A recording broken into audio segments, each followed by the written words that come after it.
Amit, imagine this as your rapid fire leadership MRI. Are you ready for a scan? I think so. I don't know the results, but I'm ready. Perfect, let's go. If AI could diagnose one thing wrong with modern leadership, what would it find? Humility is not recognized. One word your team would use to describe you. Approachable. Amazing. Okay, if your 25-year-old self shadowed you for a day, what would surprise him the most about what you have become? That I'm not coding anymore. Okay, a ritual or habit that keeps you sharp no matter how chaotic life gets. My 6 to 7 hours sleep, that gets me back on track. Amazing. Which failure taught you something no success ever could? There's several failures, first of all. Several failures. So I think one particular failure, without going into the details of it, taught me that resiliency.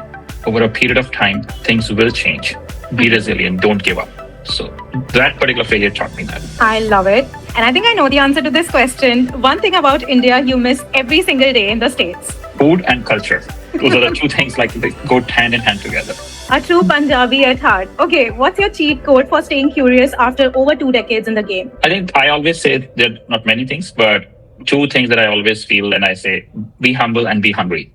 That's when you will be curious and try to learn more. Love it. If you could fast forward a decade, what's one radical shift you hope to see in healthcare? Healthcare becomes like financial services. We know everything about you. We deliver before you ask for it, and we're there for you. Just like bankers and wealth managers are always there, but doctors are not. Okay, there's a serious competition coming into FSC. Okay, if healthcare were a movie, what would it be titled and who plays you? Snowball effect. How decades-old regulations brought us here. And I would be part of few people or a set of people who are trying to change over last decade how to make it as financial services. Of course. Okay, and what's harder, convincing people to adopt new tech or unlearn old mindset? Unlearn old. And I love this question. I want to know the answer to this. If you could meet one person, past or present, who would that be? And what's that one burning question you ask them? Steve Jobs, how you drive excellence in the organization.